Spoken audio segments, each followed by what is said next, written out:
Sonic Frontiers is going to need your help. The game has come and gone, and even though most of us have been having fun speedrunning Sonic Frontiers and to see all that it has to offer, Sega has just announced a couple new important things along with an update patch throughout 2023. Specifically in 3 seasonal updates, which does prolong the state of the game for another year, which hopefully is giving developers enough time to cook something up for the future of the next entry. But just taking one look at the roadmap, we can infer on some aspects that lead to more questions. One is, to what extent are these updates an expansion of the game, or key aspects that should have been part of the base game? Were these additions already in Sonic Frontiers but were cut from being polished due to saved development time? Will Update 3 actually be adding more playable characters or just character costumes? Will Sonic Frontiers win a Game Award? And most curious of it all, what story will this tell? Well, as usual, let's break it down and see what's on the frontiers. So I know a lot of us were utterly flabbergasted when we saw Sega make this announcement, but it doesn't stop Sonic fans from just being a bit skeptical. I mean, come on, a jukebox as an update? If that doesn't ring sound test, then I don't know what does. Especially how most AAA games have some sort of feature like this built into the game,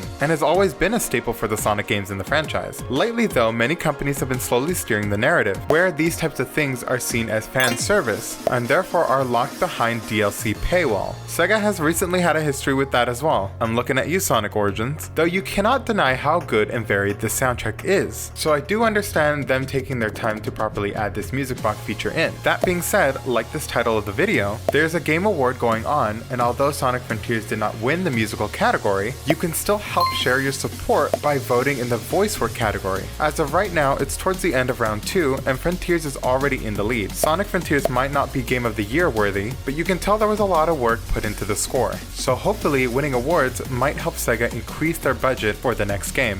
Link in the description. But just looking at the rest of the first update, these aspects were many people's hopes, including mine. It does feel a little bit odd that I can't retry or have some harder challenges post-game. And that's what Update 1 can be summarized as, post-game content. Now, do these aspects make Sonic Frontiers any less of a game? Not exactly, because the game still can hold up due to its massive size, even despite missing these few features that act as minor touches. So yes, it can be expressed by the developers that there was a bit of a time crunch that led to the omission. In other words, not everything that glistens needs to be polished. But one important key aspect that separates this event from any other, as confirmed by the developers, this is all going to be coming to us absolutely free. Yes, you heard that right. Now if it was locked behind a paywall, then maybe there would be a little bit more pushback. Either way you spin it, this is kind of rare to see. In fact, you've probably noticed that I keep bringing up the developers. That's because although it's a somewhat minor amount of people, I love their current attitude and dedication that they've been having this time around. Many of them have been vocal on Twitter, which shows how they're taking a hold of the reins to steer this franchise for a better future, rather than being hidden within the depths of Sega as a corporation. I think it's absolutely amazing that the community has been giving their input to help out the progress for Sonic Frontiers, and in turn the developers have been listening to that feedback, consistently being able to make updates about the game, so I can only hope to see what they have in store for the last update. Well, there's no need to hope, because I'm going to tell you exactly what they might have planned during this update everyone has eyes on, with some context of course to see why that is.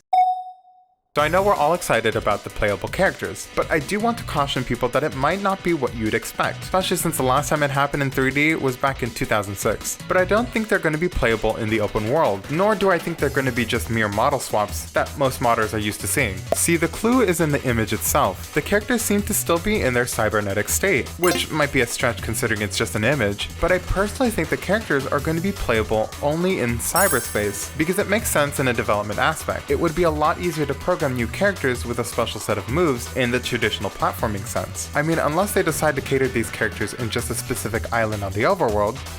Now that you think about it, it seems like each island does complement its dedicated character pretty well. The many vertical cliffs on Ares Island, the open sky for Tails on the Chaos Island, and platforming sections on Kronos for Amy. Who knows, I could be wrong. I digress. Anyways, in terms of the story aspect for this game, yes, there's also a new story being added. I have every reason to believe it involves Sage, more specifically to finish tying up what felt just a tad bit rushed towards the end of the game. Based on the dialogue, it seemed like all the characters were doing something during the final island, but we don't know what they split off to do. In fact, even Sage was involved, which might be the reason why she's seen in this update preview snippet. I think it might be something akin to the end of the world stage in Sonic 2006, which, as janky as it felt, it was a good way to keep the characters active in the last-ditch effort to save the world. So it's either that, or based on the title of this video, is Sonic's friends rescuing Sage, whose backup could be in cyberspace, as the game did end off in an odd cliffhanger. Or maybe somehow you need to save her from the corruption that could be taking a hold of her. Either way, it would help tie in some loose ends to hopefully bring her back as part of Eggman's new cast of allies, as Eggman has yet to have an AI program helper that's competent, which more on that dynamic in a later video, which is all going to be part of a series of mini videos covering each review topic for Sonic Frontiers. So help me out and become an ally by subscribing to keep up with all this momentum.